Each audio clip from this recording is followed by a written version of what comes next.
Ok, va a quedarme aquí en lo mismo. Entonces estábamos mirando varias cosas, estábamos viendo un poco la forma normal, esto llamamos O2, y hoy día espero tratar de relacionar un poco más con el modelo Lorenz. Habíamos visto que se relacionaba y veamos cómo funciona. Entonces habíamos visto forma normal O2.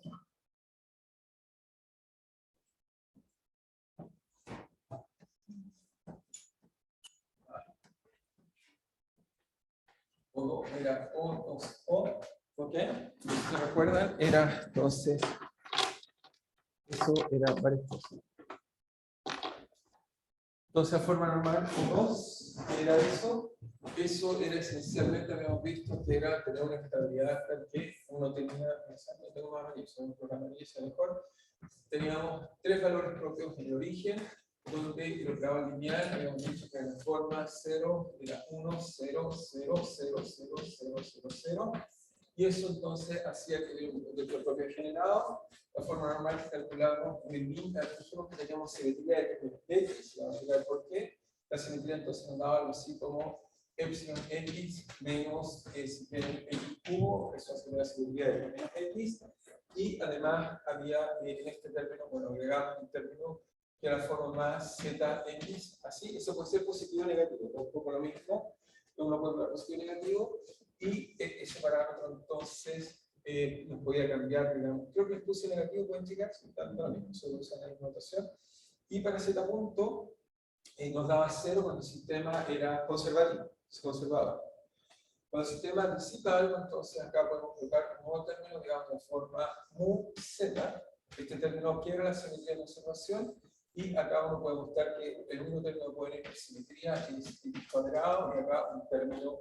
Yo quiero puesto un color para hacer notar, este va a ser un término disipativo, un término que quiebra la simetría que el sistema tenía. ¿Cuál era la simetría? Si se acuerdan, las simetrías eran, el sistema era x menos x, una simetría de reflexión, y tenía t menos t, y por supuesto tenía x en x, y z, y z, y z. ¿Ok? ¿Estamos bien hasta ahí? Entonces les mostré que esta era la forma normal que escribía el sistema. Entonces, sí. Lo puedo escribir de nuevo. Dice mu acá y mu acá. Sí. Son dos. Lo importante es que la notación transversal es siempre dejar un coeficiente griego para coeficientes pequeños y coeficientes latinos para coeficientes de orden 1. Ahora uno podría decir, ya, pero acá puse 1 porque ese coeficiente latino lo normalicé, por eso puedo cambiar la escala de x, y acá siempre puedo normalizar la escala de z. ¿Okay? Entonces me queda una forma normal que tiene 1, 2, 3, 4 parámetros. ¿Okay?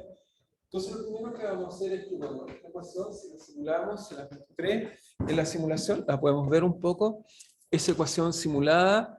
Entonces, bueno, acá está el modelo Lorenz, que rápidamente vamos a ver, pero les simulo esta ecuación, y lo primero que uno descubre es que es un sistema dinámico de dimensión 3, y lo primero que uno encuentra es que hace cosas complejas como la que están viendo ahí. Adelante, pasa más, no te preocupes. Ten cuidado con cuando pasa. Entonces, si fijan, este modelo tiene cosas como las que ven ahí. Bueno, ahí está cerca cuando el caos emerge en este sistema. Muy bien. Y entonces podemos ver cosas como esta. Ya voy a mostrar que es un comportamiento caótico y esperaría empezar a explicar cómo uno puede entender lo que estamos viendo en pantalla. Pero esta es la simulación. Obviamente es simétrica en x menos x, y exactamente esta ecuación que estoy utilizando acá, solamente cambiamos parámetros, no lo mudo, pero exactamente eso. ¿Ok? Esa ecuación que está en el fondo obviamente no es la ecuación que estoy simulando, es eso que está ahí. ¿Ok? ¿Estamos de acuerdo? Entonces, descubrimos esto. Entonces, lo primero que voy a hacer es que esta forma normal la voy a relacionar con el modelo de Lorenz. Uno puede hacer tomar el modelo Lorenz y derivar esta forma normal, o tomar esta ecuación y hacer el modelo Lorenz. Podemos hacer las dos, y creo que la que dejé, bueno, dejé las dos creo, pero voy a tratar quizás forzar más bien el modelo de Lorenz a partir de esta ecuación que escribí ahí, que me parece más sensata. Entonces, lo que voy a hacer es que, muy bien, tengo su está ahí. Solo me falta una cosa, está acá. Falta solo una cosita que quiero chequear para que no me queden los mismos coeficientes. Ok, acá está. Entonces, lo que voy a hacer es... ¿Dónde fue que lo dejé? Un poco desordenado. Entonces,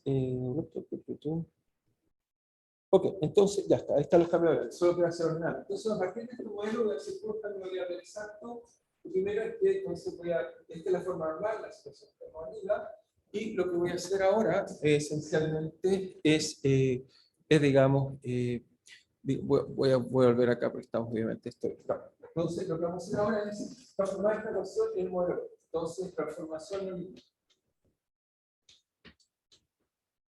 Entonces, lo primero que voy a hacer es que imagínense, defino una nueva variable que llamo x punto igual a A. A no lo conozco, lo voy a escoger apropiadamente, pero ahora es una constante. Y voy a decir que esto es x menos y o y menos x. Eso es cambiar el signo de A, voy a usar la misma notación, y menos x, para que se parezca más al modelo de Lorentz que voy a derivar haciendo. Defino esto, que ahí parece inocente mi cambio de variable. ¿Ok? O sea, defino esta variable así, donde A es una incógnita. Y lo que voy a hacer ahora es simplemente jugar con esta ecuación. ¿Cómo juego con esta ecuación? Bueno, si tomara, por ejemplo, la segunda derivada de x, eso lo conozco porque satisface la ecuación, eso es x menos x cubo más zx. ¿Ok? Y acá tengo menos mu x punto, pero x punto puedo usar la ecuación de arriba. Así que ocupo la ecuación de arriba y me queda que eso vale simplemente a por y menos x. ¿Ok? Porque eso está ahí. ¿Cómo más puedo usar eso que está ahí? Entonces hasta ahí se estaría apareciendo. Pero por otro lado, entonces eso sería si tomo un punto. Y al otro lado de la ecuación sería si tomo dos puntos acá, me queda a por i punto, ¿ok? Voy a hacer un poco más largo, menos x punto. ¿Ok? Pero ese menos x punto lo puedo seguir tomando acá, me queda a por i punto. ¿Ok? Pero no salimos de me avisa cuando esté el borde de la pizarra. Me queda menos x punto, pero x punto voy a usar la ecuación es a por i menos x. ¿Ok? Entonces, se fijan, lo que voy a usar es este pedazo con este pedazo de acá. Entonces, si ocupo eso, me va a quedar simplemente que i punto por a todavía, i punto por a, vale, ¿qué cosa? Vale la ecuación que está acá, que vale si quieres epsilon por x menos x cubo. ¿Ok? El x, fíjense, voy a también aquí, tengo x y z, así que voy a hacer algo simple, voy a colocar que eso vale x cuadrado menos z. ¿Ok? X cuadrado, si quiere menos z, me quede más por x. ¿Ok? Y eso me queda así, además me queda, vale menos mu por a por i menos mu x. ¿Ok? Me queda eso. Y me faltaría este pedacito acá, que lo voy a pasar hacia el otro lado. Y si lo paso hacia el otro lado, me queda más a cuadrado por i menos x. ¿Ok? Simplemente definí esta variable que estoy haciendo álgebra. ¿Sí? ¿Cómo? Link para la clase. Ok. ¿Y a quién le puedo enviar el link para la clase? Ok, lo voy a enviar por curso y con eso nos aseguramos que todos entren en la clase. Ok, entonces, dado que tenemos internet, ¿por qué no hacemos eso? Tienes razón.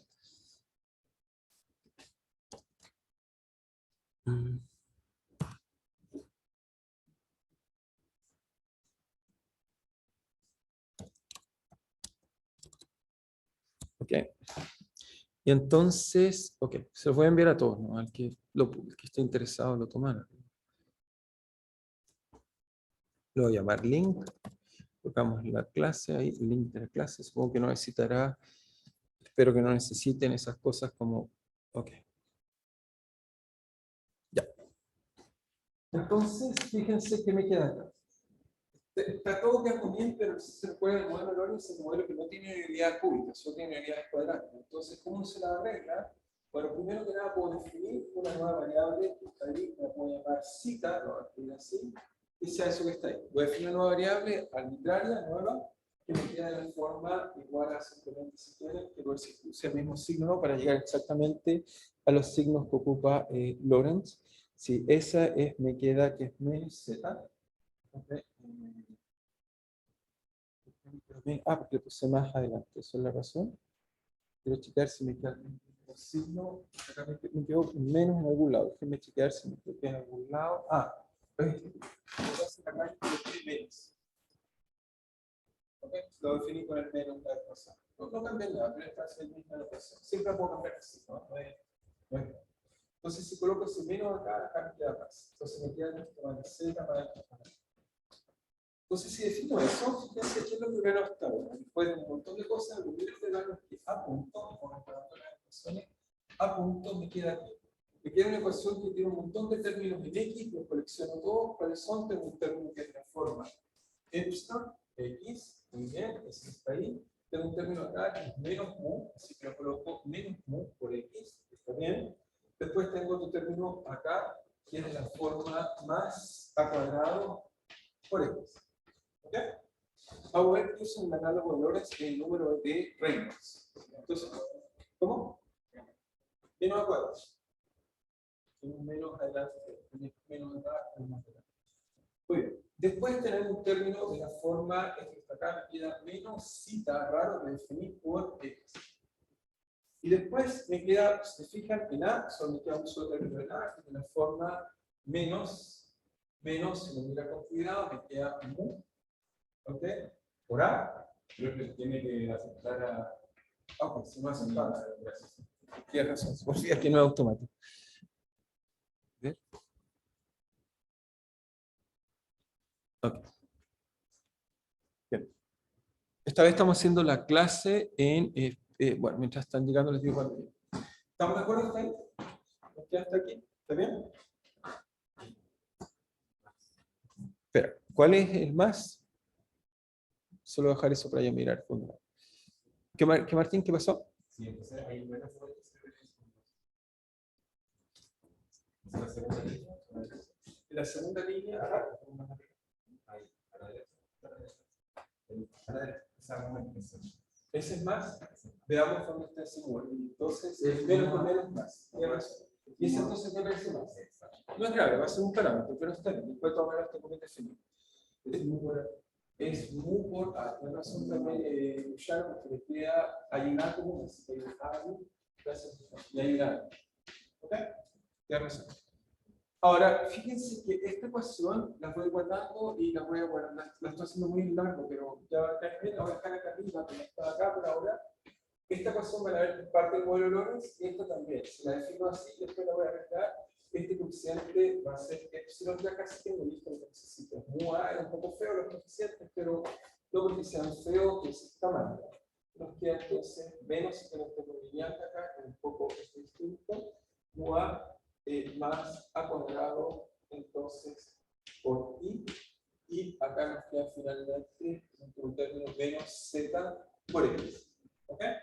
Y solo me faltaría una ecuación, que es la última ecuación que hemos usado, que es esta que está, que es Z punto. Entonces, para sacar esa ecuación, lo que voy a hacer es simplemente, bueno, ya están en casa, simplemente hago mencionar que tengo un pequeño problema, si vamos a usar esta sala que no es tan cómoda, pero tratamos de hacerlo más cómodo. Tomen una sala histórica del departamento de física. Antes, cuando hacíamos el posgrado, todo el curso de posgrado era en este salón. ¿Okay? Entonces tenemos ya al señor Seger, que debe ser uno de los científicos, primero científico importante en este país, fue el que me dio la primera radiografía de todo esto, que no sepan. Era un ingeniero, pero fue el primero, salió la primera radiografía en el mundo, 3 meses después sacó una radiografía, ¿okay? Que es la primera en toda Latinoamérica y como creo que la tercera o cuarta del mundo. Un tipo que le gustaba la ciencia, era muy particular, era un científico muy destacado en su época, así que estamos en una sala que es bastante valiosa. Ok, entonces, ¿cómo sacamos la última ecuación? La de arriba quizás todavía no la reconozco, me prefiero el parámetro, casi muy lo Lorentz. Me falta la última ecuación y eso la saco multiplicando esto por z punto. Si tomo z punto, me queda que eso es z punto por 2x, ok, si quieren verlo así, 2x por x punto, ok, y x punto es simplemente, lo saco de acá, es a por y menos x. ¿Ok? Entonces z punto lo reemplazo con la definición que tenemos en la forma normal. Eso vale bueno, z punto, me queda entonces que vale z punto, vale menos nu z, como nos dijo Martín, y después me queda más beta al cuadrado, me queda más beta x cuadrado, y ya está, ya casi lo tengo lo que necesito, beta al cuadrado, y después tengo la forma más 2a por x cuadrado, signo menos. Menos 2a x cuadrado. Pura álgebra, no hay nada más de álgebra, es un poco de álgebra de fraccionar términos. Y después me queda un término de la siguiente forma. Me queda un término que es en i. Porque que me queda en i, me queda simplemente más que me queda más, ¿cómo se llama? Me queda más 2a por x. ¿Ok? Entonces, ¿qué es lo que vamos a hacer? Voy a coleccionar, tengo los términos, voy a borrar la forma normal de allá, ya para ver si estamos casi listos de lo que requerimos para mostrar algo interesante de esta forma normal.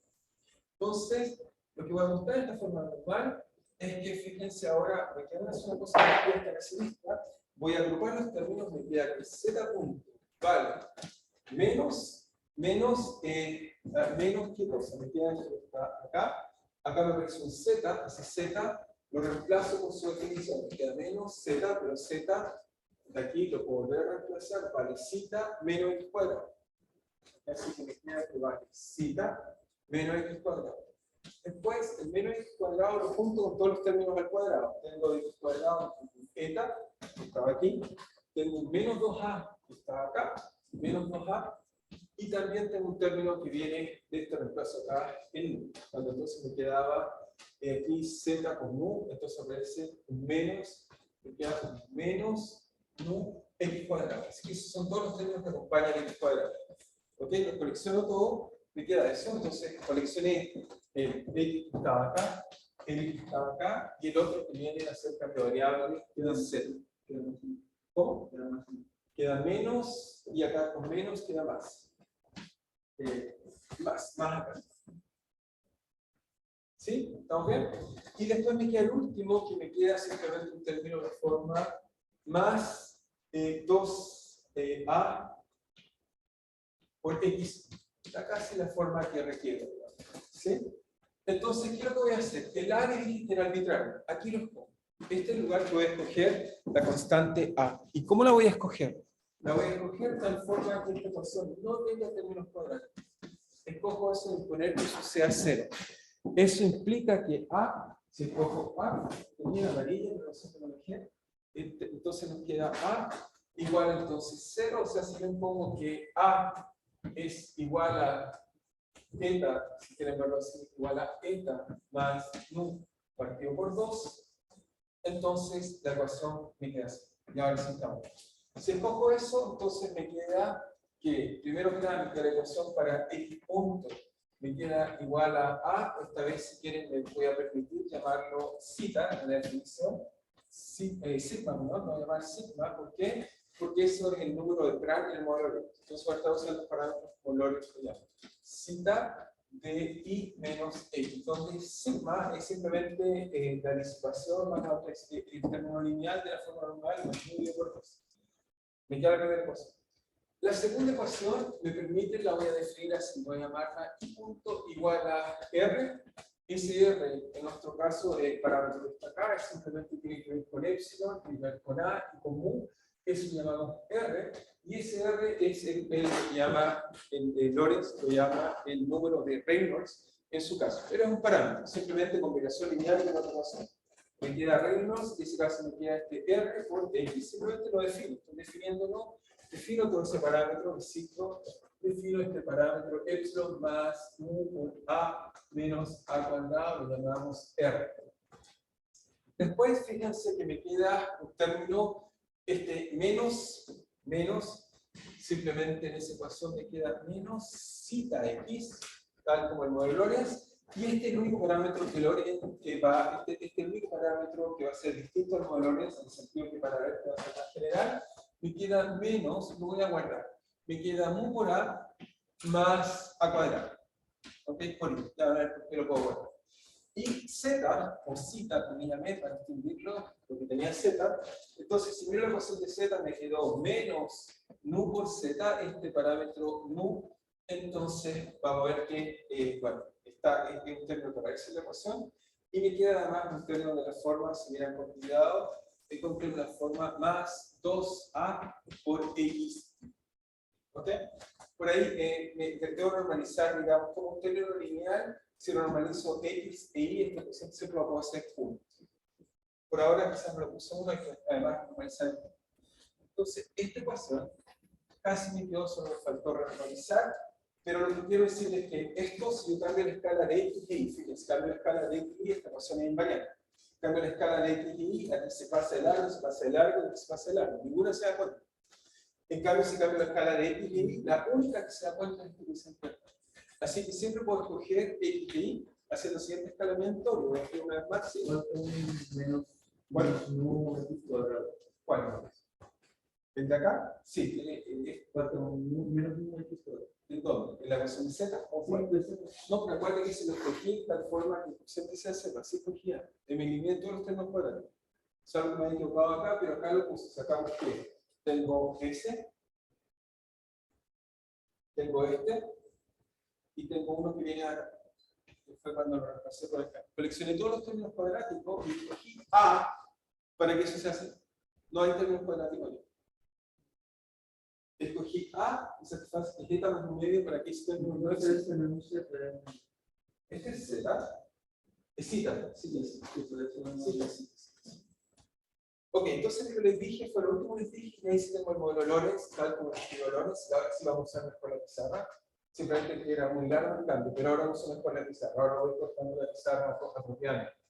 Entonces, fíjense la magia que va a ocurrir ahora. Entonces, si lo hago, solo faltaría, entonces cojo X y lo llamo X', y escojo X dividido por raíz de 2A, y escojo Y' como Y partido por raíz. Perdón, en realidad, X igual a X' partido por raíz de 2. Y esto también por raíz de 2A. En la ecuación, bueno, insistir, todos los factores pasan transparentes, salvo acá, salvo el término cuadrado. Y ahí obtenemos la siguiente ecuación. Eso nos va a hacer que X' punto prima sea igual a sigma y menos X, nos queda que Y punto es igual a R, donde R satisface esa definición. Son parámetros que están definidos como los estudiantes por cita, por X', prima, ok, menos acá. Y esta es la única cosa. Ahora, este coeficiente de acá, me dice, ¿qué hago con este coeficiente?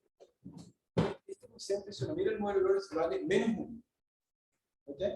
Ahora, yo siempre puedo jugar y definir la nueva escala de tiempo, por normalizar el tiempo, siempre puedo cambiar t en t igual a tau con t0, escoger una nueva escala de tiempo, tal que me normaliza sigma, me normaliza r, me normaliza este, y este lo puedo hacer siempre 1. Este después lo vuelvo a hacer 1 cambiando la escala de z.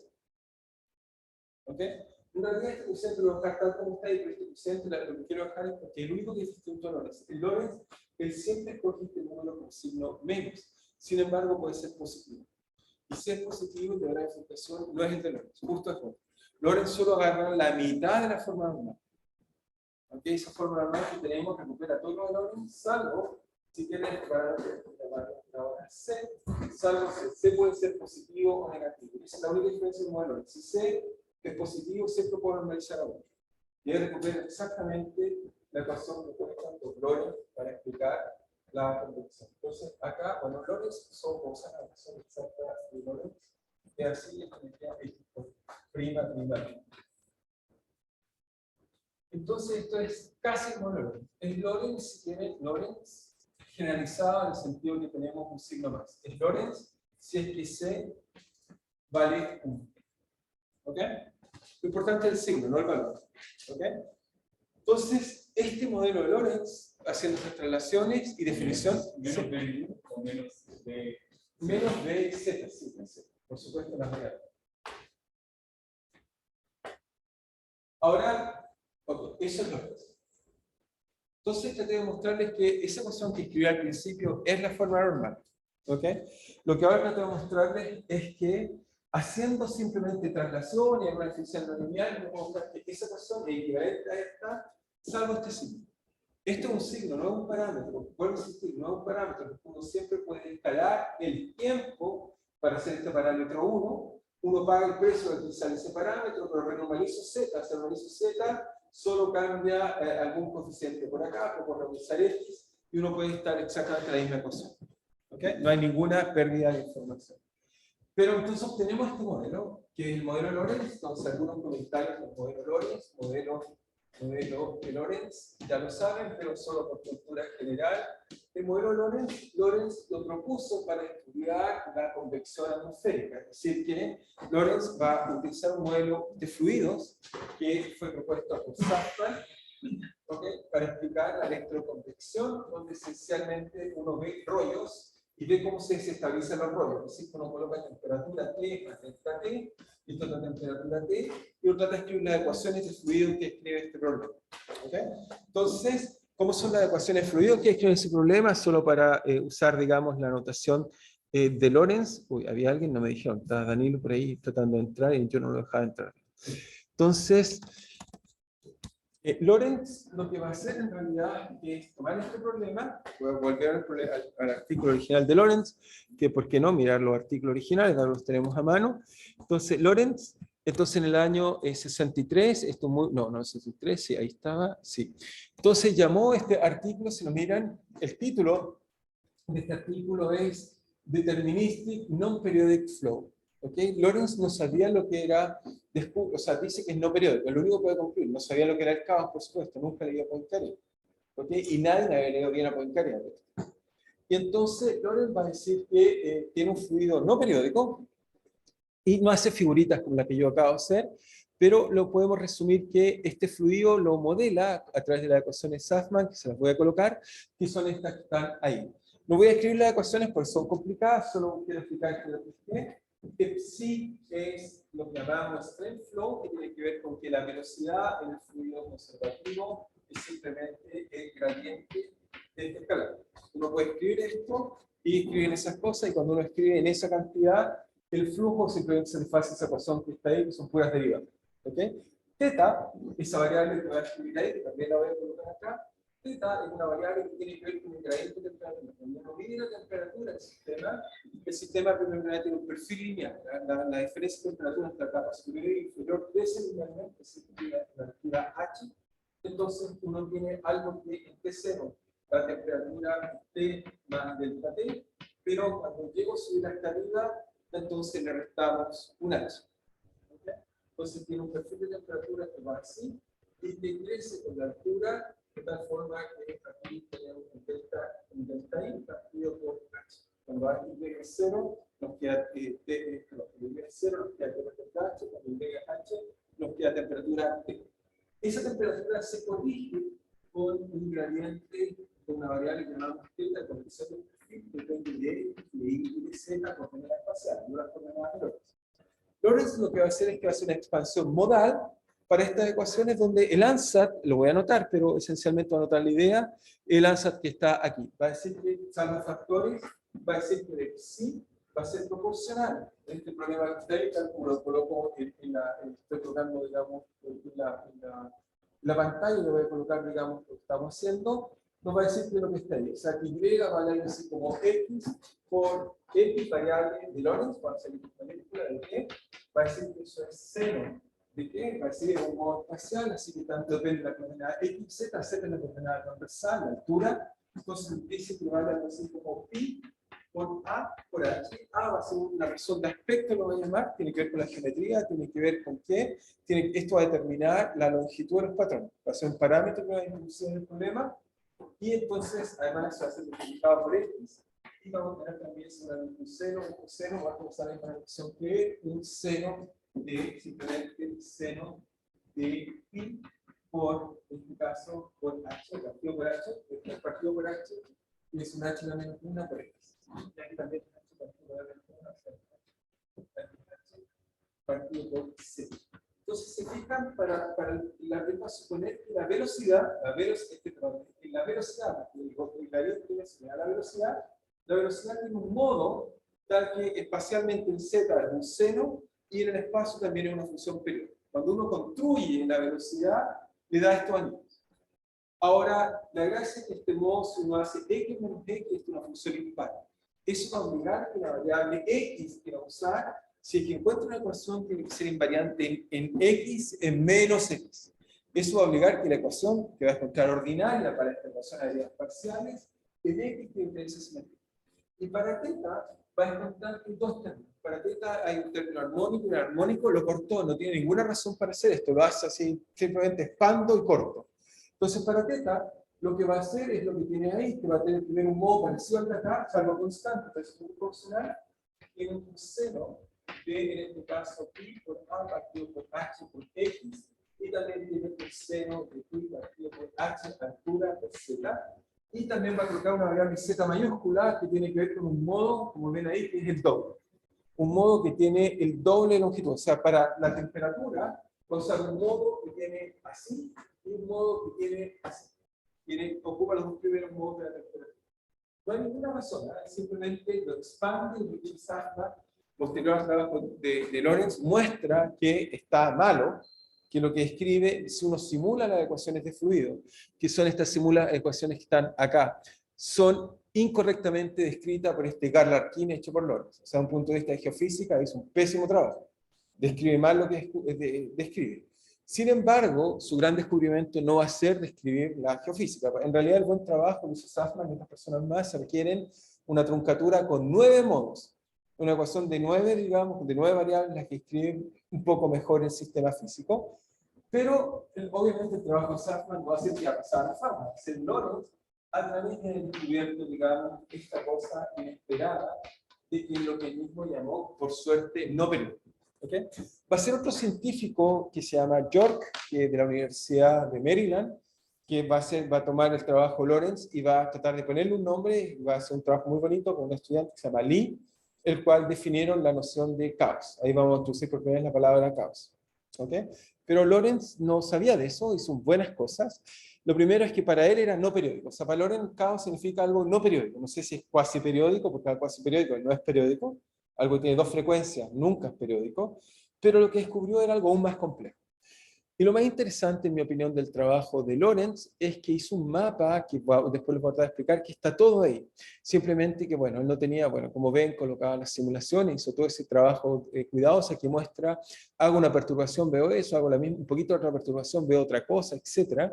Y aquí trata un poco de decir lo que veían en las simulaciones, ¿ok? ¿Sí? ¿Cómo? 1963. Estamos en la época de los primeros computadores. Lorentz trabajaba ¿cómo se llama? Harvard y debe haber tenido acceso quizá a uno de los mejores computadores de la época. O sea, veamos dónde, si entiendo bien, estaba en Harvard, estaba, no, en el MIT, perdón. En el MIT y tenía acceso a buenos computadores. ¿Okay? O sea, era una época que la gente, no es que todos tenían computadores. De hecho, estos computadores que usó son esos que tenían tubos. ¿Okay? Y con esos computadores con tubos logró mostrar, digamos, lo que hoy en día, bueno, con nuestros computadores personales, con sus teléfonos incluso, pueden simular, no esta ecuación, por supuesto, es un poco más difícil, pero sí simular, uno mete esto en la ecuación, coloca seno y después integra, porque cada uno de esos modos son ortogonales, como es una base, uno integra en esa base, hace eso y uno después de hacer ese trabajo, uno encuentra estas ecuaciones que son las que hoy en día llamamos el modelo Lorentz, que fue el que la describió. Y como miran, son exactamente a las ecuaciones que escribimos recién, pero aquí sí tienen un significado físico muy preciso. Sigma, que es el número de Prandtl, tiene que ver con la competencia entre la conducción térmica, en este caso, y con la viscosidad. Tiene que ver con dos mecanismos de disipación de energía. ¿Okay? Es un número dimensional que da cuenta de estas dos cosas. El número de Reynolds, en este caso un poco más complejo, tiene que ver con la gravedad y con el gradiente térmico. Tiene que ver cómo compite el transporte debido a la diferencia de temperatura y la gravedad que quiere bajar eso. ¿Okay? Entonces, ese número en este caso es radical, y el V, se fijan, hay tres parámetros, sigma, R, y V tiene que ver con un aspecto geométrico, tiene que ver con este A, que tiene que ver un poco con, en este caso, la dimensión transversal. Que aquí no está, aquí no es, fijan, uno dice el sistema como si fuera infinito, pero uno tiene que ponerle borde, ese A controla el tamaño del sistema, la geometría del sistema. ¿Okay? Y lo interesante, bueno, esa es la física de este problema. Ahora se miran con respecto a la forma normal y volvemos a la forma normal que estábamos discutiendo, digamos, acá. La única diferencia es este concepto. Para él es 1. Para la forma normal esto puede ser positivo o negativo. ¿Eso en qué cambia? Solo para adelantar, porque ahora vamos a tratar de explicar qué es la dinámica de esta ecuación, cómo entenderla, porque hasta ahora siempre he hablado de caos, pero al fin vamos a tratar de entender, empezar a entender cómo es esto. Entonces, lo primero que debería decirles es que, entonces, si miran acá, entonces lo que voy a buscar acá, o que lo voy a tener por acá, entonces, si por aquí tengo alguna vieja cosa, el modelo Lorentz, acá, entonces, en esta que está aquí, mientras baja, muy bien, si uno ocupa un signo o el otro signo, ¿en qué cambia? Bueno, lo que cambia en este modelo Lorentz es lo siguiente, digamos, que, ok, acá está. Si uno ocupa el signo menos, que fue lo que tiene Lorentz, uno encuentra que el diagrama de filtración es ese. Ese grado de bifurcación vamos a explicarlo, se lo voy a enseñar, uno va a mostrar que el caos aparece en un mecanismo que les voy a enseñar espero hoy día, que se llama crisis, que es simplemente cómo un atractor extraño se estabiliza. Vamos a descubrir eso, cómo un atractor extraño se estabiliza. Si uno coloca el signo más, es decir, no modelo de Lorentz, uno cambia este coeficiente por el otro, el de la bifurcación es otro. Lorentz, por supuesto, no descubrió otro, y lo que pasa aquí es que la única diferencia es que la bifurcación de off en un caso es supercrítica, en otro es subcrítica. Cuando es supercrítica, que es el caso del signo más, en este caso la aparición del caos se debe a otro mecanismo que se llama gluing, que quiere decir pegoteo, que simplemente uno ve que aparecen dos ciclos límites, se tocan y forman una homoclina, después se separan, se duplican y se vuelven a tocar, se separan y se vuelven a tocar, se separan y se vuelven a tocar, y sistemáticamente se van pegando y pegando, y eso nos muestra cómo emerge el caos. ¿Okay? Entonces los mecanismos de caos son completamente distintos. Obviamente el primero en descubrirse va a ser el de acá. La crisis fue descubierta por un grupo en Maryland, que es George Lee y Greg Borgi. Greg Borgi es un brasileño, así que ahí empezamos a ver algún latinoamericano en Maryland, que hace algún trabajo importante, pero actualmente trabaja en Inglaterra. A pesar de todo, estuvo bastante tiempo en Estados Unidos. Y el gluing fue descubierto mucho más tardíamente, quizás algo así como 10 años más tarde, por Kuramoto y también por Cooley y Tresser en paralelo, en dos trabajos al mismo año. ¿Okay? Así que vamos a ver que son mecanismos muy generales. ¿Okay? Voy a mostrarles muchos mecanismos de cómo aparece el caos, pero simplemente hacerlos notar que el signo sí juega un rol importante, no es un mero signo, cambia completamente la bifurcación. ¿Okay? Entonces, Lorentz, si querés, descubrió la mitad del problema de la ecuación, la mitad. ¿Okay? Entonces, lo primero que deberíamos decir es, ok, vuelvo un poco a la simulación. Ok, acá está. Lo primero que debería enseñarle, ya se lo he enseñado, pero es esto del problema de la sensibilidad a las condiciones iniciales. ¿Okay?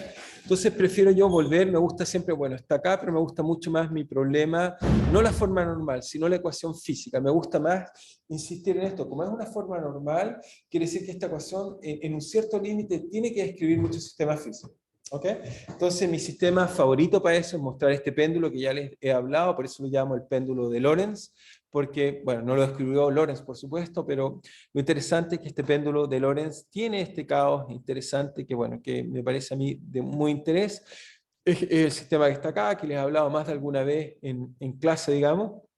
Este sistema uno puede mostrar que cerca de la inestabilidad cuasi irreversible, como tiene una estabilidad tipo O2, tiene entonces, se aproxima por el modelo de Lorentz. No es el modelo de Lorentz, tiene más cosas, pero obviamente en un sistema físico uno no va a tener el modelo de Lorentz, lo que uno va a tener son sistemas físicos que cerca de una estabilidad se pueden describir por la forma normal apropiada. Ahora, ¿este sistema es sensible a las condiciones iniciales? Por supuesto que sí, como se los vuelvo a mostrar una vez más, porque ahora voy a tratar de definirles cómo entendemos esto que está acá.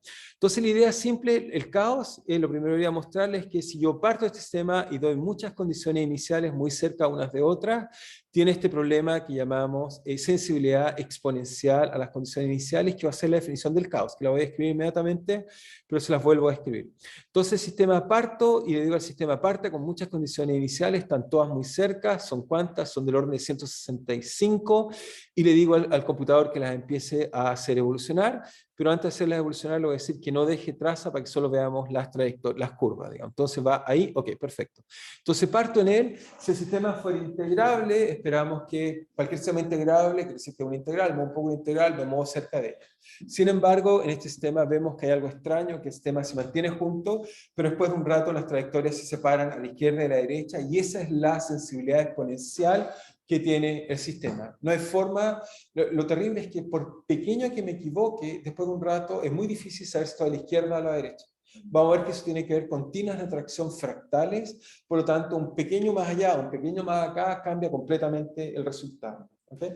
Y esta idea siempre me gusta porque está en esta película Jurassic Park, donde la persona explica que si deja caer una gota de agua en su dedo, en su mano, si cae justo en la punta no sabe si va a caer a este lado o a este lado acá.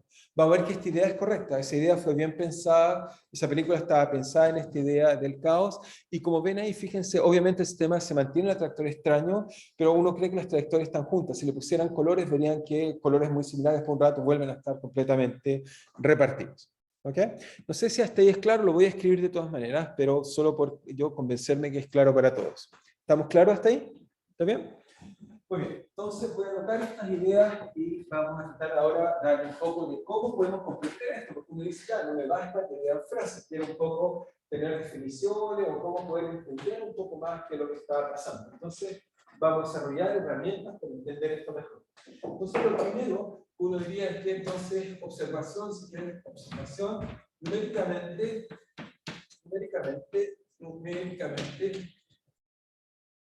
observamos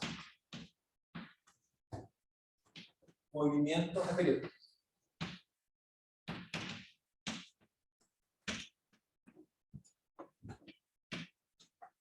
Esa es la primera observación, eso es López, en persona. Ok, después vamos a decir que, y esta fue una idea más bien de Poincaré, pero que, bueno, vuelvo a insistir, Lawrence es de 1963. Poincaré hace este trabajo como en 1918, estudiando la dinámica de cuerpos celestes, descubre que pequeñas perturbaciones en el sistema genera grandes perturbaciones a gran escala, y eso siempre me gusta colocar en muchos de mis cursos, siempre coloco, digamos, esta frase Poincaré, incluso debe estar por ahí, digamos, déjenme checar, quizá el curso, incluso ese curso de mecánica clásica lo haber colocado, por ahí déjenme ver si está Poincaré, ¿no? Veamos dónde tengo algo de Poincaré en algún lugar por ahí. Entonces, si no, de todas maneras debo tener en algún lugar una frase bonita Poincaré, algo que diga caos, seguramente lo debo tener. Ups, ya no sé dónde coloqué algo que diga caos por ahí. Veamos si hay algo que dice caos, ¿no? No encuentro nada que diga caos. ¿Dónde más puedo colocar la bonita frase Poincaré? No la coloqué ahí. Ok, veamos acá si la coloqué aquí. Bueno, desgraciadamente están los acentos, pero ok, no, ahí no está la frase Poincaré. Ok, si no la voy a buscar, debe estar por ahí. Pero lo que dice Poincaré esencialmente, ok, no importa, no está. Lo que va a decir Poincaré va a decir que una pequeña perturbación puede causar grandes efectos, y eso está en un libro que se llama Ciencia y Método. Entonces Poincaré va a decir que Poincaré,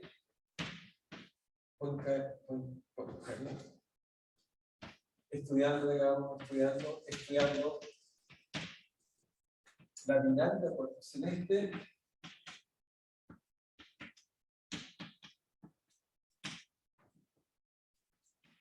concluye, y si quieren, lo dice explícitamente, ¿no? Concluye y dice, pequeñas perturbaciones iniciales generan grandes perturbaciones de tiempo. O sea, pequeñas perturbaciones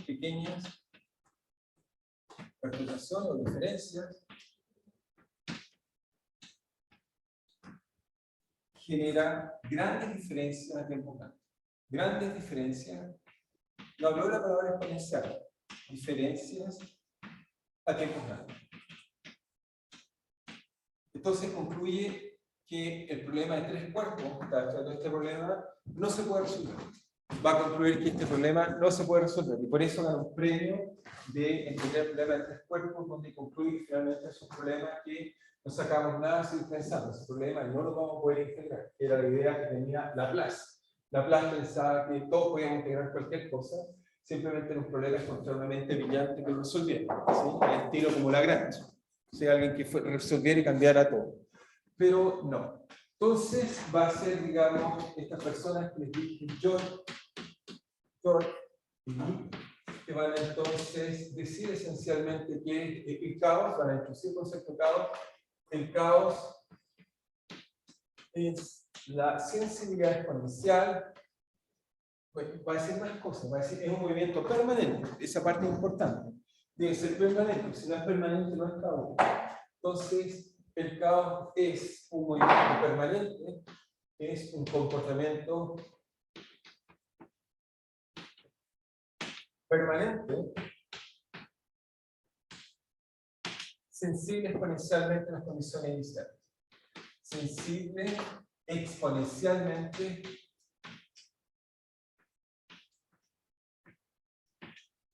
a las condiciones iniciales. ¿Sí? Sí.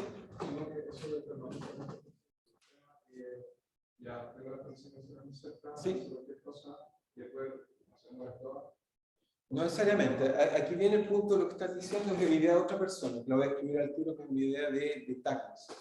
¿Okay? Voy a explicar la idea que acabas de decir, es más profunda.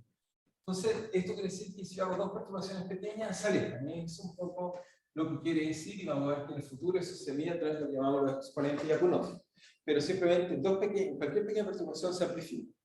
El problema está con lo que tú acabas de decir. Uno dice, pero esto es como contradictorio. ¿Cómo puede ser que algo sea permanente y sea exponencialmente sensible a las condiciones iniciales?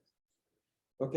Y en realidad Lyapunov va a hacer una definición muy interesante y tiene límites, los cuales nos va a decir que hay que tomar el límite, que esto tiende a cero, y eso crece exponencial. Pero son dos límites, hay que tener cuidado cómo se hace. ¿Ok?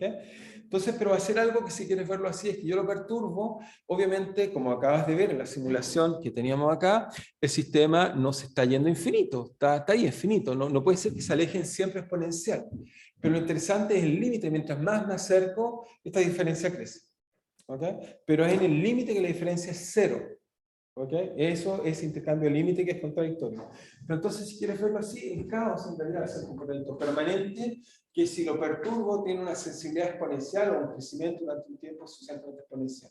Pero al momento se satura. Ahora, no se va a saturar en el límite cuando tiende a cero. ¿Okay? Tienes que acercarte a cero. Y eso es lo que va a hacer Lyapunov. Entonces, ¿qué va a hacer la nueva persona que va a entrar al juego? Y con esta vamos a estar dividiendo en forma de los simplificados y en forma geométrica. Entonces alguien se hizo la pregunta, ya, pero para tener caos, ¿qué requiere? Esta fue la pregunta interesante, y con esta vamos a construir un sistema caótico, o la idea de un sistema caótico para hacer esta idea. Entonces esta idea es una idea de David Ruel. Entonces David Ruel, y también, bueno, Takens también juega, pero va a ser él la persona interesante de esto. David Ruel se hace la pregunta es, ¿qué se necesita para tener caos? ¿Qué se necesita para tener caos? Entonces, lo que va a decir David Ruel va a ser muy simple. Va a decir, mira, imagínate, ¿sí? ¿Cómo? Pero hoy día creo que vamos a terminar antes. Como va a ser una charla, preferiría terminar, vamos a terminar antes. ¿Ok? Para no vaya a ser tanto lío para todos. Entonces, me olvidé decirles al principio. Entonces, ¿qué hizo David Ruel? Es muy simple la imagen que va a hacer. Va a decir, imagínense que tengo una región en el espacio físico, o en el espacio fácil, tal que es sensible exponencialmente en las condiciones iniciales. Va a decir, se requiere una región sensible exponencial. No tiene que ser todo el espacio. Basta que sea una región. ¿Ok? Sensible en espacio fácil. Entonces, esto es sensible exponencial.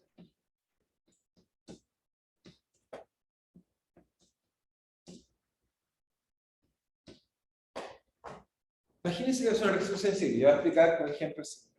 Entonces me dice que si uno parte con dos trayectorias distintas, una acá y otra acá, entonces estas se separan exponencialmente. Pero eso no nos bastaría. Un ejemplo de una región sensible, la más simple que conocemos, son los puntos hiperbólicos. Si toman un punto hiperbólico, si le pegan a un lado de la frontera, se van para allá, se van para el lado, al otro lado. Y listo. Pero eso no me genera comportamientos permanentes. Eso solo me genera un comportamiento sensible inicialmente a las condiciones iniciales.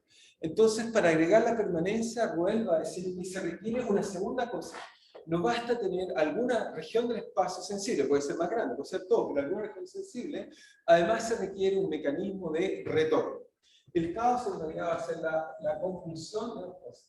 Va a ser una región sensible y un mecanismo de retorno.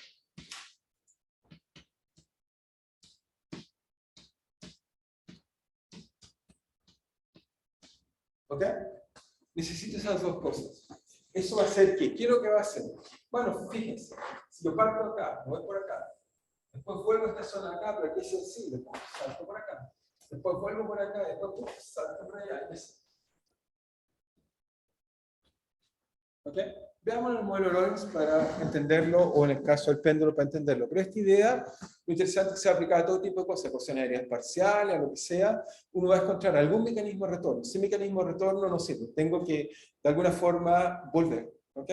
Por ejemplo, cuando alguien dice, antes de mostrar el modelo de Lorentz, por ejemplo, ¿por qué amasar o por qué revolver una ensalada es sensible exponencialmente? O amasar, que es más fácil, si uno tiene una masa, hacer una pasta y uno quiere, digamos, no sé, quiere que quede bien salado, uno echa un poquito de sal y uno simplemente la masa. Lo que hace es que estira la masa Ese estirar es la sensibilidad exponencial, porque uno estira y ahí si uno parte de acá, se estira exponencialmente. El mecanismo de retorno es doblar. Estirar, mecanismo de retorno, doblar. Estirar, doblar. Eso lo llamamos el modelo del panadero, y es uno de los modelos más simples que usamos de Baker Model, no crean que es de broma, que pueden buscar. Es un modelo muy famoso que nos sirve para explicar cómo uno puede tener esta estructura de mecanismo de retorno, más un mecanismo sensible exponencialmente a la condición inicial. Cuando estiran la masa, insisto, un poquito de sal, un poquito más acá, un poquito más allá, al estirar, se separan exponencialmente, y después vuelven, y se vuelven a separar más. Después de un par de vueltas van a ver que la masa está completamente salada. No hay que estar toda la vida haciendo esto. ¿Okay? Se debe a esta cosa general. Ahora en el caso de Lorentz, para volver al modelo de Lorentz, es simplemente acá está y uno dice, ¿dónde está la sensibilidad exponencial? Entonces voy a volver a colocar una sola trayectoria, voy a volver a colocar, ok, ahí están. En realidad el problema está en el origen. En el origen el sistema tiene la solución vertical. La solución vertical es un punto hiperbólico. Debido a que el sistema gira muy fuerte, entonces quiere salirse a un lado o al otro lado del sistema. El péndulo quiere salirse del sistema, hacia afuera. Sin embargo, en esta región, cuando se sale hacia afuera, las trayectorias salen hacia afuera, entonces empieza a transformar, si quieren, energía cinética, energía potencial, y va perdiendo, y cuando llega de nuevo muy lejos, quiere volver al centro. ¿Okay? Si uno mira el péndulo, solo concéntrense en el péndulo, en la trayectoria, van a ver si lo miro desde abajo, voy a ver que esto es cerca del punto hiperbólico, salgo, me alejo y vuelvo, salgo, me alejo y vuelvo. Siempre trata de volver a la vertical. Una vez que vuelve a la vertical, sale expulsado, y entonces en cualquier dirección, ahí está la sensibilidad exponencial. La otra parte, el mecanismo de retorno no necesariamente es sensible exponencialmente. Uno en esta zona de acá puede tener una pequeña diferencia y puede volver. El péndulo en este caso se aleja, y después vuelve por una trayectoria bastante fácil de calcular, pero cuando entra en la zona cercana, sale de nuevo fuertemente en cualquier dirección. ¿Okay? Entonces este sistema es muy simple. Si alguien me preguntara en la calle, digamos, ¿cómo entiendo el caos acá? Yo diría, mira, lo que pasa es que cuando tú giras, toma cualquier objeto y ponlo a girar, digamos, descubrirías, digamos, que ese objeto, si no eres cuidadoso, digamos, si lo suelto en algún instante, no sé en qué dirección va a salir. ¿Okay? Si yo hago esto y me dice, ya, suéltelo, no sé si va a salir hacia allá, hacia acá, o etc. Es esa la sensibilidad, es la zona hiperbólica. Y después el sistema se la arregla para volver a esta zona que está haciendo esto. ¿Okay? Es eso lo que está haciendo el plan. No hace nada más que eso. Y eso genera un comportamiento complejo, como lo vemos. Entonces, Ruel va a entender la complejidad simplemente como si yo soy capaz de construir un mecanismo. Ahora vamos a ver cómo se construye este mecanismo. Que tenga una región sensible exponencial y algún mecanismo de retorno, eso me debería llevar a algo que es comportamiento caótico. Aquí es exponencial y aquí es porque es permanente. Exponencial, permanente, exponencial, permanente. Y eso nos da este balance, nos da comportamientos muy complejos. ¿Ok? ¿Estamos de acuerdo hasta ahí? Por lo menos la idea intuitiva. Entonces ahora uno se pregunta, muy bien, hasta ahí entonces entendemos bien, uno se pregunta, perfecto, ¿qué sistema tiene esta propiedad? ¿Qué tipo de solución tiene esta propiedad de ser sensible exponencial por un lado y tener un mecanismo de retorno? Y la respuesta es que sí conocemos esas soluciones. La solución más simple que satisface eso son lo que llamamos homoclinas. Vamos a ver que el caos va a nacer de las homoclinas o las heteroclinas. ¿Por qué? Porque las homoclinas son algo que parte de una zona sensible exponencialmente, y el hecho de volver se debe a que la variedad se conecta con ella misma. Eso va a ser el origen. Las homoclinas van a ser el lugar más simple donde aparece el caos.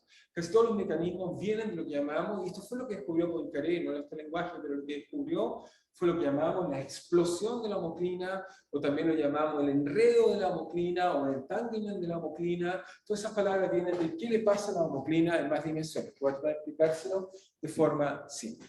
¿Ok? ¿Está claro hasta ahí? Simplemente voy a anotar esta idea. Entonces, Ruel tiene esta idea geométrica muy bonita, que vamos a tratar de darle forma digamos, con algún tipo de solución que conocemos.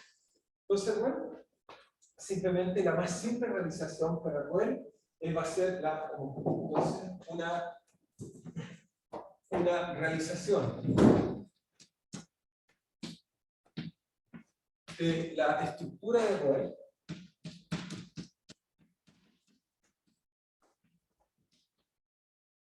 con las homoclinas. También vamos a ver que las heteroclinas también tienen que realizar, pero vamos, homoclinas. Entonces les recuerdo que es una homoclina. Una homoclina, por ejemplo, en un plano, una homoclina es simplemente en una solución teníamos espacio fácil, teníamos x, por ejemplo, y o x de puntos, si están pensando en una ecuación de segundo orden, por ejemplo, teníamos soluciones que parten de acá y llegan acá. Por ejemplo, supongamos que es medio. Entonces, la curva que nos interesa es la solución que está acá. Esta es la única. ¿Ok? Ahora, uno dice, ya, pero hay algo extraño. Si igual tiene razón, uno se pregunta, ¿por qué no hay caos en dos dimensiones? ¿Por qué requiero al menos tres? ¿Ok? La explicación es que efectivamente las homoclineas solo empiezan a existir en dos dimensiones. En una dimensión no tiene sentido, pues no tenemos dos variedades de atractiva y repulsiva, así que requiere una geometría al menos dos dimensiones. El problema está que en dos dimensiones, en 2D, pero hablemos de 2D, las homoclineas tienen esta forma que está acá, la homoclinea es la separatriz que separa dos comportamientos. Eso también es otra forma de entenderlo, el caos. En realidad el caos es algo así como que yo pierdo la frontera, o la frontera se vuelve muy complicada entre dos comportamientos. Pero en dos dimensiones, el problema está que cuando yo muevo la homoclinea o estoy cerca de ella, lo único que pasa, que ya descubrieron, es que o me voy hacia adentro, al atractor que está adentro, o me voy hacia afuera. No hay algo que me permita, la gracia que necesita Roy necesita un mecanismo de retorno, pero que caiga en una zona que sea exponencial por un lado y volver al otro lado. En este caso, lo que va a pasar es que simplemente, en general, en baja dimensión, si perturbo la homoclina, voy a ver simplemente, me voy, por ejemplo, hacia acá, si fuera por ejemplo, un sistema disipativo. En tres dimensiones, en cambio, ocurre algo muy interesante, que es que cuando rompo esto, este sistema puede volver por otra dirección y pasa al lado de acá, puede pasar por el lado de acá, se puede superponer por aquí. Las homoclinas no son las separatrices del sistema completamente. En dos dimensiones, las homoclinas son la frontera total. Separa una zona a otra zona. En tres dimensiones, estas curvas no separan porque en realidad la separatriz es una superficie más grande. Eso va a permitir poder entrar por otra dirección a esta zona inestable y nos va a permitir tener caos en más dimensiones. Entonces, si quieren, en dos dimensiones no hay caos simplemente porque no se puede construir un mecanismo que tenga una zona sensible exponencialmente, en este caso no hay, pero el mecanismo de retorno, como es la separatriz completa, no me permite volver a la zona que está, una vez que la rompo, no me permite volver a esa zona. ¿Okay? Esa es la razón profunda por qué no hay caos en dos dimensiones. Pero entonces me dicen, ya, ¿qué pasa en tres dimensiones y cómo lo podemos entender? Y veamos que se puede entender completamente, geométricamente vamos a entender todo, y vamos a reproducir completamente la dinámica de Lorentz haciendo algo muy simple. Obviamente no podemos hacer cálculo analítico, pero vamos a desarrollar nuevas ideas geométricas que nos va a permitir resolver esto. ¿Y eso cómo lo vamos a hacer? Bueno, lo vamos a hacer basado en una idea que propuso Poincaré. ¿Okay? Poincaré tenía muchas habilidades, cuando no podía resolver algo empezaba a pensar qué puedo hacer con ese algo. Y lo que se le va a ocurrir hacer a Poincaré es algo que llamamos mapas de primer retorno, que tienen que ver con la homoclina, o mapas de primera aplicación, que son los mapas que inventó Poincaré.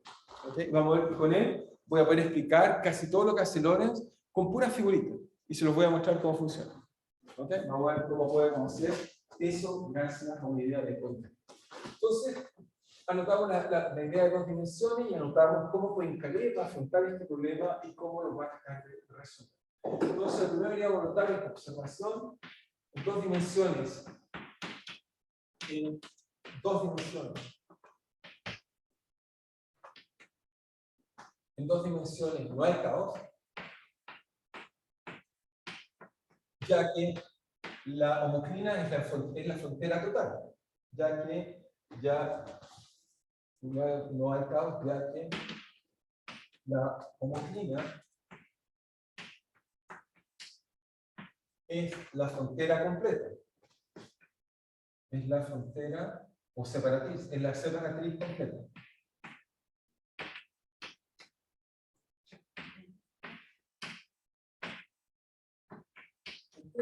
En tres dimensiones o más, me refiero a variables, si hay caos.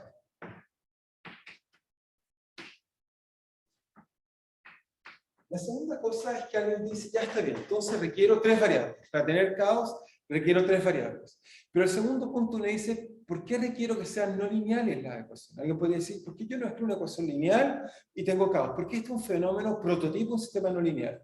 Bueno, la explicación es muy simple, es la misma idea. No existen las homoclinas en los sistemas lineales. En los sistemas lineales lo único que puedo tener son puntos hiperbólicos, atractores o repelores. Pero no puedo tener al mismo tiempo algo que repela y atraiga y que tenga un mecanismo de retorno. La existencia de un mecanismo de retorno implica la linealidad. Así que inmediatamente sabemos que para tener caos, si uno cree la idea de Roel, se requiere tener 3 dimensiones, en el sentido de la frontera, y 3 variables, perdón, y además se requiere tener alguna parte no lineal. ¿Okay? Ahora uno dice, sí, pero en el modelo de Lorentz que usted me estafó, hay digamos, simetría X menos X, quizá el caos siempre tiene que tener esa simetría. No.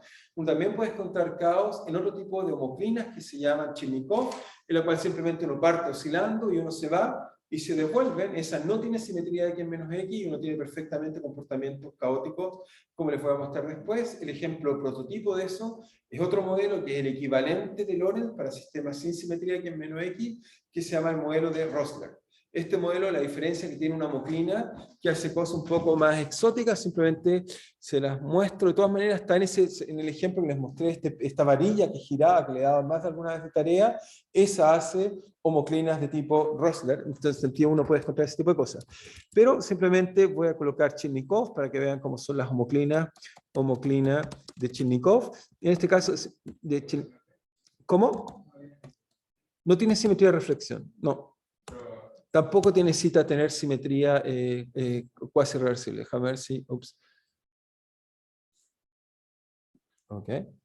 Entonces, deja buscarte una homoclina tipo Chirnikov. Esta, por ejemplo, es una homoclina tipo Chirnikov. Uno parte girando y se da vuelta. ¿Ok? Hace ese tipo de cosas, digamos. Entonces, gira, digamos, y hace, digamos, cosas como esta que está acá. Es así. Ya lo vamos a tratar de entender con calma, pero trato de convencerlo que no tiene que tener 2 halos, porque el modelo Lorentz tiene simetría X menos X, y uno piensa que tiene esta estructura de mariposa, y gente confunde, efecto mariposa y algo así. No, uno puede tener cosas que giran, van y vuelven, digamos. ¿Sí? Simplemente quizás mejor ilustrarles quizás un ejemplo. Un segundo, quizás no me cuesta nada ver un ejemplo más.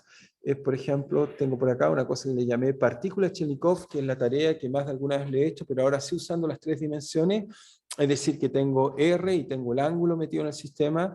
Si uno hace eso, entonces uno puede contar algo entretenido como esto que se llama partícula Cherenkov, por ahí debe estar, lo estoy buscando, que no se me pase de largo, las letras están un poco chicas.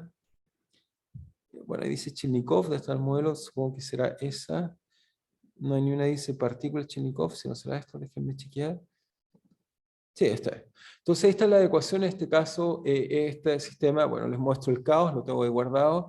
Entonces, en este caso, el sistema, fíjense, está esta varillita que está ahí, que es la que han visto que gira, y ahí ven un poco la proyección de cómo es el sistema. Es una cosa que gire, después se aleje, bueno, tiene que estar dibujada en 3 dimensiones para verla bien. En este caso, la homoclina es lo que hace, bueno, está el sistema ahí, apenas se alcanza, lo tengo que hacer un poco más grande o agrandar la ventana.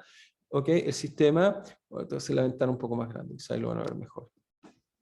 Ok, lo que hace el sistema es que simplemente gira y sale eyectado, gira y sale eyectado cuando uno hace el espacio-fase. Eso corresponde a una trayectoria que gira y sale eyectada en una tercera dimensión. Ok, que ahí no la alcanzan a ver bien porque está proyectada en ese plano. Pero si la miran, hace eso. Entonces trato de convencerlos porque alguien diría, pero necesito una homoclina que haga esto como lo dibujé en la pizarra. No. Uno no necesita simetría equivalente. Hay homoclinas que simplemente giran y salen en la otra dirección. O sea, en un plano tengo momento giratorio y en la otra sale hacia afuera. Esa, por ser una homoclina, también va a tener perfectamente caos como este sistema que están viendo ahí. ¿Okay? Así que también es caótico. Entonces, lo que dije que en 3 dimensiones sí hay caos, y lo otro que dije que es importante es que lo que deben guardar es que los sistemas tienen caos. Si alguien me dice cuáles son las condiciones minimales para que algo tenga caos, la respuesta es simple, tiene que ser 3 variables y no lineal. ¿Okay? Cualquier sistema con 3 variables y no lineal, basta tener una lineal, no tiene que ser todas las ecuaciones. El modelo Rester, si lo miran, solo una de ellas es no lineal, son 2 ecuaciones lineales acopladas a una tercera no lineal, uno puede mostrar que hay caos. ¿Okay? Así que lo que importa es, si tiene no linealidad y tiene más de 3 dimensiones, 7 variables, 3 variables, 4 variables, inmediatamente esperamos que el genérico es que se vean comportamientos caóticos. ¿Okay? Entonces, la otra es simplemente sistemas no lineales. El caos tiene un comportamiento sistemas no lineales. El caos tiene un comportamiento sistemas no lineales, de mayor de 3 variables. ¿Okay? Si tengo cualquier sistema dinámico, lo que voy a ver es eso, no veo otra cosa. Entonces, ahora, ¿cómo lo podemos entender en forma geométrica simple? Entonces, vamos a hacer una interpretación simple basada en la idea, digamos, cómo entender, digamos. Entonces, una explicación geométrica que va a permitir introducir algo que seguramente para algunos es familiar. Pero entonces, ¿cómo explicar la dinámica? ¿Cómo explicar la dinámica? Entonces, para explicar la dinámica, vamos a explicar la dinámica de una máquina. La persona que va a entender esto va a ser Poincaré, y la idea va a ser la introducir un concepto que vamos a llamar mapas de primer retorno. Mapas de primer retorno. Va a ser Poincaré quien va a crear este libro. ¿Okay? A veces uno piensa que fue otras cosas, pero fue Poincaré quien va a inventar esta idea de mapas de primer retorno. Entonces, mapas de primer retorno. Yo creo que ya vamos a terminar como 10 para las 4 por esa razón. Entonces, ¿qué hizo Poincaré? Entonces, Poincaré dice la siguiente idea. Dice Poincaré, imagínense que tengo un sistema de 3 variables. Variables, además, que se hacen variables, tengo 3 variables. X, Y y Z. Y entonces, él coloca al centro un punto hiperbólico, porque es fácil ahí tener una homoclínea. Entonces, coloca un punto hiperbólico y dice, mira, este sistema, ok, supongamos que la variable estable está en esta dirección, entonces la homoclínea sale por acá, y la homoclínea, ¿por dónde va a llegar? La homoclínea va a llegar tiene que llegar por el plano, esta es la variable estable, pero va a llegar por aquella dirección en la cual, digamos, el sistema tiene el valor propio, que es el más pequeño. El más grande se suprime rápidamente, queda el más pequeño, así que va a entrar por alguna dirección por acá. ¿Ok? Va a entrar y va a entrar por alguna dirección donde está el vector propio, que tiene el valor propio, y si quieren verlo así, este es el valor propio, que tiene el valor propio más pequeño, porque el más grande exponencialmente, el que tiene el valor propio negativo, más grande exponencialmente se suprime. Entonces, pues, la idea que se le ocurre es, hace la siguiente idea, va a decir, mira, la dinámica de esta homogénea, en realidad hay que entenderla muy cerca de lo que pasa en torno al origen. Si yo soy capaz de entender esto, voy a ser capaz de entender todo. Y efectivamente vamos a entender que el caos, vamos a entender una pequeña región nos va a permitir explicar todo. En realidad, la parte del mecanismo de retorno no es sensible exponencial, va a ser muy simple, uno parte y vuelve. Y lo que va a hacer Poincaré esencialmente va a ser preguntarnos si yo perturbo acá, esto entonces me da una solución acá, y después de un rato va a volver acá y llega acá. Entonces vamos a tratar de construir algo que nos va a dar la información, cómo si parto acá, después de un rato, si voy a una condición inicial aquí, por ejemplo, X0, como sería el X1, el X2, el X3, y vamos a ver que eso nos va a permitir entender perfectamente todo lo que hace el modelo Lorentz. Porque algo tan simple como esto va a ser algo que va a cambiar todo. Ahora, el ejercicio mental es más simple, como les dije, ya algo hizo Floquet con la monotomía, pero la época va a ver que es por primera vez que empieza a escribir ecuaciones discretas y no continuas. Va a ser ese salto mental profundo, pero vamos a ver que ese salto mental profundo uno puede decir cosas interesantes. O sea, no podemos resolver el problema, pero vamos a ver que con estos mapas y la geometría que tienen, vamos a poder explicar todo de forma muy simple que espero explicar ahora. ¿Okay? Eso va a ser la idea por internet. Entonces, ¿cómo lo va a hacer bien Poincaré para el tema más bonito de este mapa de primer retorno? Entonces, va a decir, mira, primero que nada, colocarse en el buen sistema de representación de variables. ¿Cuál es el buen sistema de representación de variables? Bueno, me coloco en la dirección que repele y en la dirección que atrae. Es decir, que es un sistema de coordenadas, así, se va a colocar en la dirección X que repele e Y, supongamos prima o X prima, la coordenada que atrae. Es decir, que se coloca justo como es una homoclínea, está en un plano, vamos a suponer que entra por una dirección y sale por otra. Voy a no suponer que oscila. También lo podemos hacer por otro caso. El problema es que el caso de Chebyshev es muy complicado, o sea, no es complicado, lo puedo explicar perfectamente, pero este es más simple. Entonces vamos a partir por el más simple. Entonces estoy diciendo que salimos en una dirección y entramos por otra dirección que tiene que ver con ese vector propio por donde entra y sale la homoclínea en 3 dimensiones. Al menos, puede ser más dimensiones. Entonces, para Poincaré, supongamos que esta es la dirección que repele, eso va a tener un valor propio que lo caracteriza, llamémoslo mu, y vamos a tener un valor propio acá, el cual lo atrae, lo vamos a caracterizar, lo vamos a llamar también la. Es decir, si yo hago el análisis lineal en torno al equilibrio, supongo que el equilibrio, coloco la parte real, la parte imaginaria, lo que estoy diciendo es el sistema de dimensión al menos 3, lo que sé que hay un valor propio positivo, de valor mu, que está por acá, hay un valor negativo que está acá, que vale menos lambda, y lo más probable que hay otro acá, o más, hay otro, pero esencialmente cerca de el punto hiperbólico, lo que va a describir la dinámica son los valores propios más cercanos al eje vertical, la variable central, entre comillas, la dinámica local, los valores propios están más cerca. Entonces lo que va a decir Poincaré, va a decir que, bueno, la homogénea esencialmente uno como que entra por acá y sale por acá. Entonces la pregunta que se va a hacer es simplemente va a construir aquí un simple cuadrado, muy cerca acá, de orden 1, puede ser de orden 1, ya a ver por qué es orden 1. Va a tomar como una cajita, la misma cajita que está acá, y lo que me voy a preguntar es si parto acá, ¿cómo puedo caracterizar la dinámica de si no se vuelve acá? ¿Cómo puedo hacer eso? ¿Okay? Voy a hacer eso de forma muy simple, y vamos a ver que esto no va a funcionar maravillosamente. ¿Okay? Entonces, ¿cómo hacemos esto? Cerca de acá estoy cerca del origen. Y por lo tanto puedo iniciar la dinámica, es decir, que cerca del origen la dinámica debería ser el punto igual a simplemente Q por X, X punto prima, si quieren, va a ser menos lambda Y1. La dinámica local es linearizar, así que eso lo puedo hacer. Siempre puedo considerar una pequeña cajita cerca del origen y ver cómo es la dinámica. ¿Okay? Porque quiero ver qué es lo que pasa cerca de este lugar, cerca de la motriz, estoy perturbando. Y entonces uno dice, ok, puedo resolver eso. ¿Y cómo resuelvo esto? Entonces uno dice, mira, para resolver esto, resuelvo esto, pero acá cuando parto, si quieren verlo así, la componente Y, cuando parte del sistema, lo tengo que resolver con, si quieren, Y entre 0 o algo así, un tiempo inicial, tal que esto es de orden 1, o el orden de la caja que considere, X, cuando parto, aquí el X, cuando parto, es chiquitito. Porque estoy en esta zona Y de orden 1, X pequeño. X igual a 0, mucho menor que 1. ¿Ok? Veamos cómo ocupo escribir. Entonces, uno dice, bueno, el sistema dinámico es muy fácil de resolver. Esto me dice que X va a ser simplemente igual a X en un tiempo final, por ejemplo, cuando llega acá, en un tiempo tau o t grande, va a ser simplemente igual a X0, que es chiquitito, ¿ok? Por exponencial de mu por t. ¿Ok? Pero la cosa es, si parto acá, en esa dirección crezco exponencial. En la otra dirección, me queda que I de t va a ser I0, que es de orden 1, por exponencial de menos lambda t, donde en este caso el Y, cuando sube ahí arriba, en t finito, esto va a ser chiquitito. Esto va a ser chiquitito si estoy cerca de ese tema. Lo que es chiquitito acá voy a empezar a visualizar lo que es chiquitito. Eso va a ser.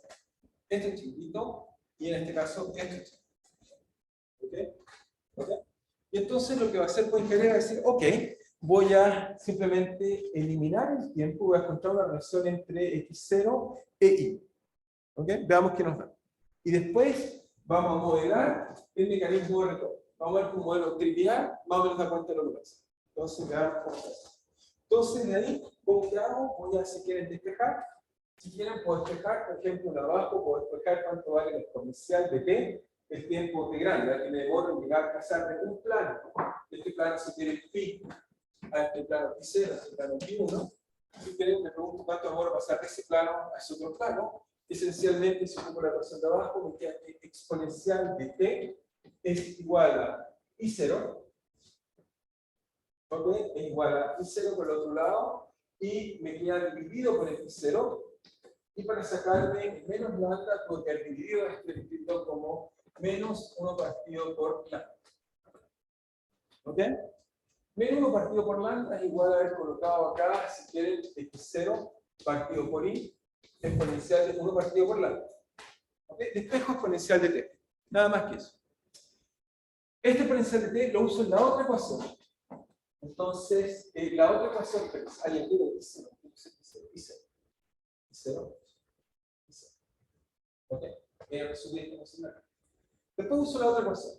La otra ecuación me queda que eso es x de t partido por, si quieren, x0 es igual a exponencial de mu t, pero exponencial ya lo calculé, eso es simplemente i0 partido por i elevado a mu partido por lambda. ¿Ok? ¿Me queda eso? Y entonces, ¿qué es lo que hacer aquí? ¿O cuál es la idea de Poincaré? La generalidad. La generalidad es que mira, Aquí partí, mi condición inicial es, si quieren verlo aquí en este plano que está acá, el valor que tengo acá es x0, y quisiera yo después de una vuelta saber cuál es el x que retornó acá.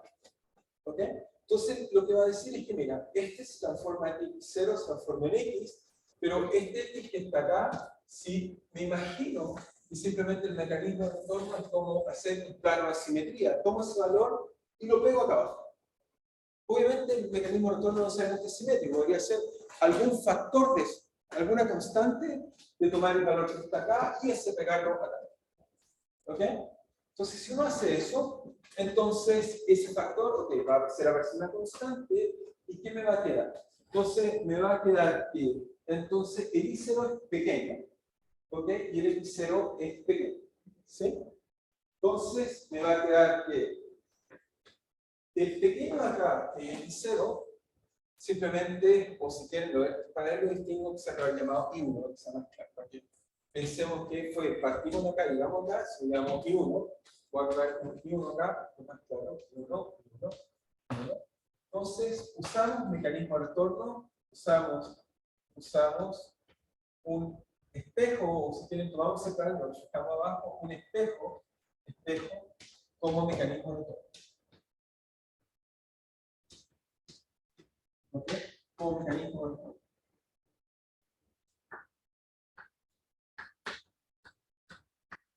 Usamos espejo como mecanismo de retorno. ¿Eso qué significa? Y ahora sí puedo escribir el mapa. Entonces, Poincaré nos va a decir, mire, este es un mapa prototipo. Está bien, no es exactamente el tamaño, pero vamos a ver que con él vamos a aprender todo lo que pasa en el sistema. Entonces, ¿qué es lo que pasa? Entonces nos va a decir que esencialmente el I1 que tengo acá, lo voy a usar acá como si fuera un X1 acá. Es decir que si me fijo ahí, lo paso hacia allá, voy a encontrar entonces, ¿qué cosa? Que entonces paso el I, ¿qué cosa más como pequeño? Solo para estar de acuerdo, el X de acá, el X final, así que aquí el pequeño es, ¿cómo se llama? Entonces, el X0 acá es pequeño, porque X esto acá es grande, así que X0 es grande. Acá, al revés, cuando partí acá, el que era pequeño era I0, orden 1, así que esto es orden 1, el que pequeño es el que está acá. ¿Ok? Entonces eso me queda que voy a reemplazar, si quieren verlo así, y final, como si fuera X1, porque lo voy a reinventar, y viceversa. Entonces voy a contar algo así como lo siguiente. Lo voy a escribir hacia el otro lado, va a quedar más claro. Voy a escribir como que X lo voy a reemplazar por Y1, después por X2, X3, va a ser como X a la N, o N más 1. Lo voy a reemplazar simplemente como si fuera esta variable, luego lo voy hacia el otro lado, y esta lo paso hacia acá. Entonces eso va a quedar que haber una constante que tiene que ver con el mecanismo de retorno, tiene que ver con el I0, la caja que escoja, etcétera, etcétera.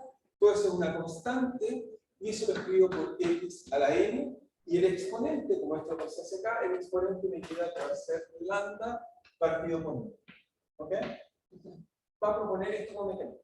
¿Qué es lo que hice? Si es que no está claro. Este I lo voy a reemplazar como, este I es el valor acá. Ese I lo voy a reemplazar como si fuera el X iterado en el próximo paso. Y después lo vuelvo a iterar, por eso voy a colocar N. Entonces, ese I lo despejé. Pasé si tienen hacia acá y le ve todo esto a lambda partido por 1 para hacer esto 1. Me queda esto elevado a 1, pero después este acá lo multiplica acá, y este acá lo multiplica acá, y todas las otras cosas que me sobraron las llamé A. Me queda esto y esto. ¿Okay? Entonces, ¿qué nos da? Entonces, dejen mostrarles un poco qué nos da. Voy a mostrar primero el mapa para jugar y entender. Este es el mapa que están viendo ahí. El A simplemente, en este caso, es una constante más. Después les voy a explicar, solo lo primero que voy a mostrar. Voy a después perturbar la homogeneidad. Eso es cuando existe la homogeneidad, y con esto lo voy a perturbar. Primero les voy a mostrar con esto igual a 0, que tiene la homogeneidad. Entonces voy a hacer 0, esto que está acá. Cuando uno hace 0, bueno, esto es muy cerca de ella, pero ahora me voy a colocar más lejos, voy a iterar este mapa, simplemente lo van a ver un poco mejor una vez que lo haga. Ok, falta un poco más para que lo veamos bien. Un poco más, lo voy a colocar acá para que lo veamos bien. Casi ya lo tengo listo. Entonces, la curva, la diagonal que está ahí es solo para, ok, ya está. La diagonal que está ahí es solo para ilustrar la identidad. Recuerden que es un mapa, es decir, que si parto aquí, me tengo que ir a la curva, me voy a la curva, y una vez que llego a la curva me pone ese valor, pero ese valor proyectado acá abajo es ese valor que está acá. Así que lo que hace uno es que se va a la curva, después se va a la diagonal, se va a la curva y la diagonal. En este caso, coloqué que el exponente valga, digamos, en este caso puse que valga 0.5. Ese mu partido por lambda vale 0.5. ¿Okay? Ya voy a explicar un poco más, pero primero quiero que lo vean. Entonces, en este caso me dice que la homoclina, si la perturbo en este caso, la homoclina es, fíjense, es estable. Si dejo el sistema evolucione, siempre me voy a este punto de equilibrio que está acá. Parto del sistema y me voy a esa solución que está ahí. Parto en cualquier condición inicial y me voy a ese equilibrio que está ahí. En este caso, lo que me está diciendo es que la homoclina es inestable. Me está diciendo que si la perturbo, el sistema entonces en un instante está acá, y la próxima iteración está acá, acá, acá, acá, acá. Así que el sistema está haciendo. ¿Ok? Ya voy a explicar un poco más. Ahora voy a tratar de perturbar la homoclina y veamos lo que va a pasar de interesante, porque quiero que nos alcance a tener algo interesante. La perturbo entonces un poco, y fíjense, la perturbo en esta dirección, y bueno, ya por ahí uno empieza a decir, bueno, ¿qué puede pasar de interesante? No veo algo muy interesante, pero veamos. Bueno, si parto ahí, voy a contar que hay cosas como esa que acaban de ver, eso lo llamamos un comportamiento complejo, transiente, pero inestable, que va a ser una cosa que voy a llamar metacaos, ya se lo voy a contar. Si parto acá, fíjense, me voy hacia la derecha, me muevo un poquitito a la izquierda, me muevo un poquitito a la derecha, me muevo un poquitito a la izquierda. Les puedo mostrar que hay infinitas curvas al interior que son inestables. Y lo que hace el computador es que me mueve a un lado a otro lado. Lo que les voy a hacer ahora es que voy a seguir moviendo mi parámetro un poco más y ahora les voy a mostrar un atractor completamente estable, caótico. Vamos a verlo. Ok, todavía está ahí, un poco más arriba, quizás debería subir un poco más. Ok, veamos ahora. Ahora, si ven este sistema, se los voy a explicar con más calma, pero si ven este sistema siempre va a estar atrapado haciendo un comportamiento complejo, que va a ser caótico, pero no solo caótico, voy a estar con este mapa que está ahí, voy a poder explicarle cuándo, qué condición debe cumplir la geometría para que ocurra esto. Eso nos va a enseñar cuál es el mecanismo que se llama crisis. Y no solo eso, nos va a enseñar un montón de cosas. Nos va a enseñar, por ejemplo, que aparece, cuando muevo esto un poco más abajo, hay comportamientos transitorios que llamamos caos cuasi metastable, que lo vemos, ¿eh? Vamos a ver que existe y cómo. Entonces voy a usar este simple mapa, tan simple como este mapa, el cual vamos a explicar muchas propiedades simuladas, simplemente estoy simulando para que ya vean que con algo muy simple uno puede entender toda esta cosa que estamos viendo acá. Este pequeño mapa que acabamos de hacer nos va a explicar cualitativamente toda la dinámica que hace el modelo de Lorenz. ¿Okay? Entonces vamos a jugar un poco más en la próxima clase. ¿Y cuál es el significado del ángulo? Vamos a ver que solo va a haber caos cuando uno de estos parámetros también sea mayor, en este caso mu. Y significa que para que una homoclina genere caos necesita tirar más fuerte hacia afuera que hacia adentro. Vamos a descubrir que eso es verdad. Vamos a descubrir que nos va a aparecer un montón de cosas interesantes, pero lo vamos a estudiar con calma la próxima clase, que es el viernes, no recuerdo el feriado. ¿Ok? Vamos a entender cómo a partir de este juego tan simple que estamos viendo ahí, uno puede explicar exactamente todo el diagrama de bifurcación que les mostré. Voy a ver que con esto y un poquito de geometría muy simple, voy a ser capaz de explicarle esto. Todo este diagrama que está acá, les voy a enseñar que hay una curva homoclina que desaparece, aparece un atractor extraño inestable, se lo voy a explicar con esa figura, simplemente hace un poquito de figura geométrica. Cuando se estabiliza, les voy a mostrar cuándo se estabiliza en el mapa, que es el momento que aparece la crisis, y después por qué persiste y el otro desaparece, etc. Vamos a poder explicar exactamente todo esto, solo haciendo figuritas y un par de ideas geométricas. Así que van a ver que va a ser muy, muy poderoso ese tipo de mapa, para al menos explicarnos este escenario de acá. Y el de allá también lo puede explicar, pero en ese caso la homoclina es estable y hay que usar el otro lado. ¿Ok? Pero vamos a ver eso entonces con cuidado en la próxima clase. Vamos a ver que lo interesante de este mapa es isomorfo el mapa que encontró Lorenz, pero no se lo encontró. O sea, Lorenz calculó otra cosa, pero que uno se hace un truco, se apunta en matemática es análisis. Es simplemente en este mapa que está acá, Lorenz, ¿qué fue lo que hizo? Solo para cerrar la idea, es que, déjenme no seguir iterando más las cosas, si uno coloca este mapa que está acá, son como dos CAS así, pero si uno hace reflexión simetría es un máximo. Lo que en realidad es un CAS invertido, y eso es lo que él encontró en realidad. Con ese mapa uno puede mostrar exactamente lo mismo, pero se lo voy a explicar una vez que pasemos un máximo como mapa. Vamos a descubrir que los mapas son la herramienta más simple que uno puede hacer cálculo. A veces podemos hacer cálculo, cuándo ocurren las cosas, etcétera, en forma muy simple, muy geométrica. No podemos hacer cálculo, pero sí podemos reproducir todo lo que va a producir este mapa y lo podemos comparar. Pero vamos a estar entenderlo con cuidado. Pero lo único que quiero convencerlos por ahora es que con esta idea muy simple con Carey se puede explicar gran parte de la complejidad. Y ahí empezamos a tener el valor que queremos más. Los mapas mucha gente piensa esa cosa de matemáticas, y ya no son capaces de resolver ecuaciones diferenciales y solo se pueden hacer mapas, ¿no? Los mapas en realidad son más dinámicos, sí aparecen y son estupenda también para explicar cosas muy complejas cuando uno las entiende. ¿Okay? Vamos a ver que Poincaré lo entendió, partió él con eso, y vamos a ver que dinámicas complejas como esta, anteriormente los mapas sí las podemos entender, y con la ecuación diferencial podemos chequear, porque es muy difícil resolver, pero chequear todo lo que predicen los mapas. Así que lo vamos a ver con cuidado en la próxima clase. ¿Estamos bien? Si hay preguntas, no recuerden que es el viernes porque tenemos feriado hasta el martes. ¿Ok? Bueno, en realidad el lunes no sé si es feriado. ¿Lo veo feriado oficialmente? No, no sé si es santo, no puedo, supongo. Pero supongo que lo va a haber feriado, ¿no? Supongo. Ok. Eso no sé si hay alguna duda de casa, de que hay otras personas, pero si no, si está bien, espero que haya quedado bien grabado, espero que volvamos a la otra sala, porque en realidad esta sala me gusta, pero queda no una sala híbrida, así que queda muy mal todo. Pero bueno, la clase hoy día era importante, por eso está grabado. ¿Ok? Muy bien, no sé, hay una pregunta a veces en el chat, déjenme chequear. Profe, ¿el seminario lo podrá transmitir por Zoom? Supongo, sí, esa sala es más fácil. Voy a intentar, sí, sí, no hay problema. Voy a intentar hacer eso entonces, no hay problema, Fabián. ¿Ok? Haremos eso. Bueno, cuídense entonces, estamos viendo.